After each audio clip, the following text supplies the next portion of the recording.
Ryan Elliott for Boxing News. We're in Newcastle. With me, Josh Kelly. Josh, which had the press conference for your fight this weekend. I think Corzo was a little bit more lively than we expected. What do you think of that? They always are, these guys abroad, coming over, and they wear the heart on the sleeve. But does that on fight night? He's gonna find out. He seemed to be, from what we heard in the translations, clinging on to the fact that you've been beaten before, you've been stopped before. What's the difference between the you of then and the you we see now? I think everyone's seen the difference, especially in that last fight.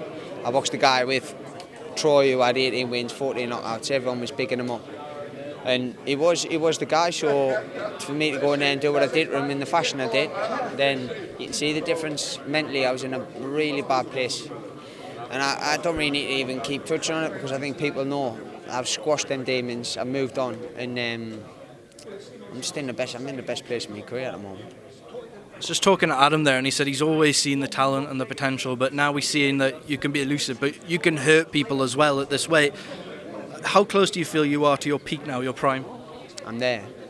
I think I'm there now, and in the next few years you'll see me building, and it's going to be.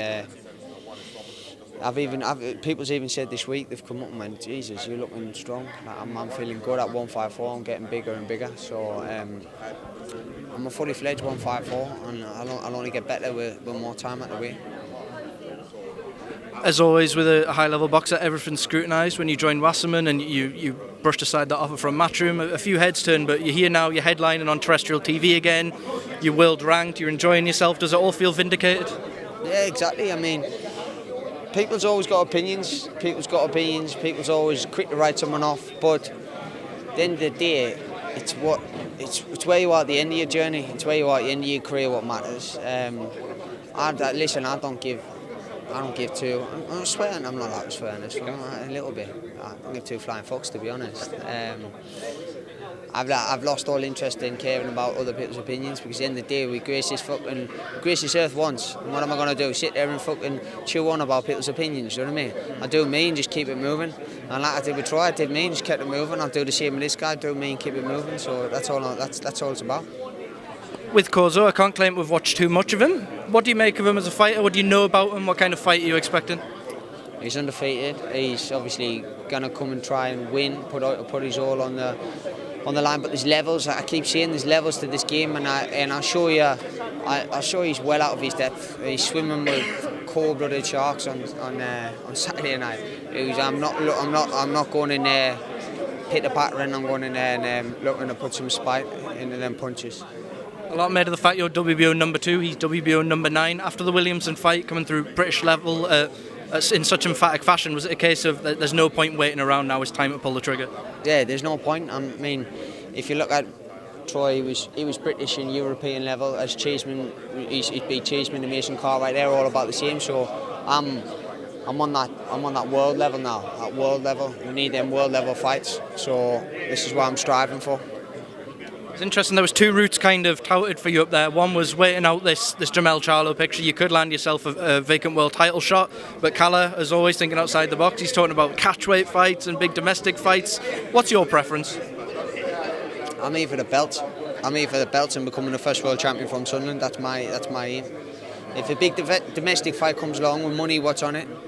Don't worry, I'll be jumping at the chance of it, or I'll be sliding in there and taking that fight. But at the moment, I'm moving straight forward towards these big fights. One fight you could end up being in line for if the belts go up in the air is Tim Tszyu. He's a WBO interim champion. Your number 2 could go up to number 1. Is that fight that interests you? I've been watching him a lot. Ever since I turned super welterweight, I've been watching him. Strong, powerful guy who punches, fast hands, tough. He's got a lot of attributes on the same hand. I've got a lot of attributes what can negate that. I've got speed, head movement. I'm fit. I can move. I've got pop on my punch. You don't want to walk into them. It's a pick and fight. I'm sure you had an eye on Jermell Charlo before the news came out. He had all the belts in your division. He's going up 2 ways to fight Canelo Alvarez. What do you make of the fight? Good. I mean, I think he's at the end of his career now. He needs to make his money. He makes mega money and do what he does best. But you always got to have your eye at the top of the division. If you're not looking at the top of the division, then I don't know what you're in sport for. Do you know what I mean? I need to be looking at the top.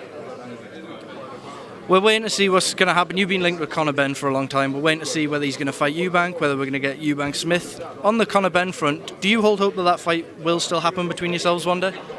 I'm not hope. It's never like a hope. I'm not like begging it, but if that says I'll open it. With them names there, I'll take open arms. Open arms. You can come and fight me any day. Do you know what I mean? I'm the bogeyman that no one wants to mention. So, yeah.